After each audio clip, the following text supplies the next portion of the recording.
Assalamualaikum and welcome to my channel Do Biology. Today we will discuss the topic that is called as the movement of water in xylem.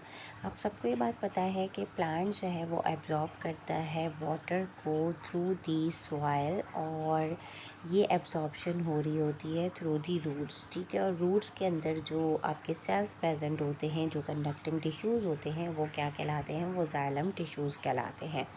तो यहाँ पे इन्होंने कहा है कि सिर्फ 1 से 2% जो वाटर है वो एब्जॉर्ब होता है by the process of the photosynthesis, और बाकी मेटाबॉलिक एक्टिविटीज़ जो हो रही होती हैं वो maintenance of turgidity of the cell में लग जाती है। जो रिमाइंडर जो होता है वो लॉस्ट होता है from the aerial parts of the plants or that are called as the leaves in a form of vapors, or the whole process in which the loss of water is taking place through the aerial parts of the plant body is called as the transpiration। तो ये इसकी definition हो जाएगी proper. और फिर उन्होंने कहा कि ये जो ट्रांसपेरेशन से पहले जो वाटर होता है वो कंडक्ट होता है वो लीव्स में थ्रू द जाइलम, और ये अपवर्ड मूवमेंट ऑफ वाटर जो होती है वो एब्जॉर्प्टेड सरफेस रूट्स से ट्रांसपायरिंग सरफेस यानी कि लीव्स तक में जाती है against the downward pull of gravity is known as ascent of sap. अब इन्होंने कहा ये जो डाउनवर्ड पुल ऑफ ग्रेविटी यानी कि अगेंस्ट द ग्रेविटी चल रहा है ना काम, आपके पास ये ट्री है तो ये अपवर्ड मूवमेंट हो रही होती है, तो ये अगेंस्ट द ग्रेविटी जा रही है, तो ये प्रोसेस क्या कहलाता है? ये एसेंट ऑफ सैप कहला रहा होता है। तो अब वह movement of water from roots up to the leaves takes place through xylem, और ये डिपेंड कर रही है दो फैक्टर के ऊपर। एक ट्रांसपेरेशन पुल इसके ऊपर लग रहा है and physical properties of water आ रही है, एक वो कहलाती है एडिशन एंड कोहेजन, कि भाई वाटर के अंदर एडेसिव प्रॉपर्टी भी है और कोहेसिव प्रॉपर्टी भी है, यानी कि वॉल्स ऑफ द कंटेनर से यानी कि वॉल्स ऑफ द जाइलम जो है उस पर से भी चिपकता है और कोहेजन भी करता है, आपस में भी मॉलिक्यूल्स आपस में एक दूसरे के साथ अटैच्ड होते हैं। तो water molecules tend to adhere to cellulose molecules of the walls of the xylem vessels, और extensive hydrogen bonding in water give rise to the property of the cohesion. जो मैंने अभी आपको बात कही थी कि भाई आपस में जो उनकी बॉन्डिंग है वो उनकी कोहेजन होगी। तो it also gives water a high tensile strength defined as the ability to resist the pulling force, और ये एक हाई टेंसाइल स्ट्रेंथ भी प्रोवाइड कर रहा है, यानी कि वो पुलिंग फोर्स को रेजिस्ट भी कर रहा होता है। तो वाटर मॉलिक्यूल जो जाइलम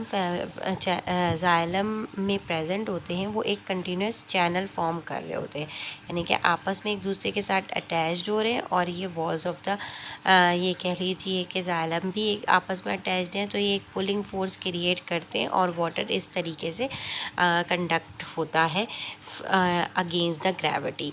तो ट्रांसपेरेशन पुल जो है वो रिजल्ट करती है chain of events that starts when leaves begins to absorb solar radiation, और ये ट्रांसपेरेशन पुल या जब लॉस ऑफ वाटर वेपर होगा ट्रांसपेरेशन के थ्रू, तो फिर उसके बाद उससे क्या होगा, उससे आपकी जो है वो ये एक चेन ऑफ रिएक्शन स्टार्ट हो जाता है या चेन ऑफ इवेंट स्टार्ट हो जाता है, और ये सोलर रेडिएशंस के थ्रू मॉर्निंग में हो रहा होता है ट्रांसपेरेशन का काम। तो सनलाइट जैसी ज़्यादा होगी तो टेम्परेचर भी ज़्यादा होगा, तो वाटर ज़्यादा एवोपरेट होगा तो ज़्यादा ट्रांसपेरेशन होगी।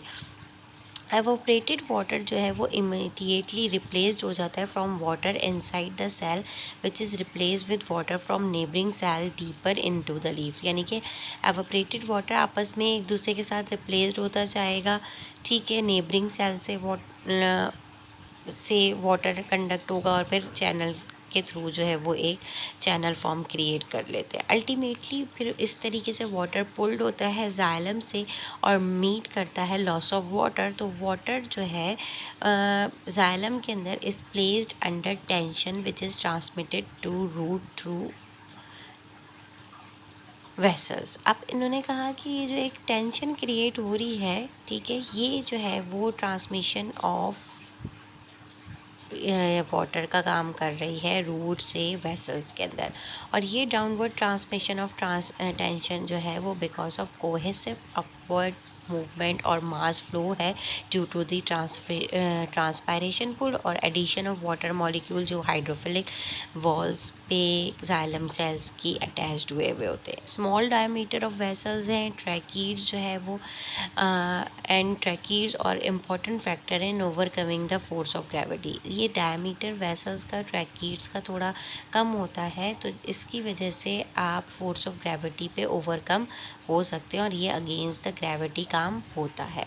To transport water over a long distance plant do not use their metabolic energy. अब ज़्यादा लॉन्ग डिस्टेंस में जो वाटर ट्रांसपोर्ट हो रहा है ये ज़्यादा मेटाबॉलिक एक्टिविटी को अपनी यूज़ नहीं करता। Like forces like adhesion cohesion और एवेपोरेटिंग इफेक्ट ऑफ सनलाइट जो है वो रिस्पॉन्सिबल है अपवर्ड कंडक्शन ऑफ वाटर के अंदर।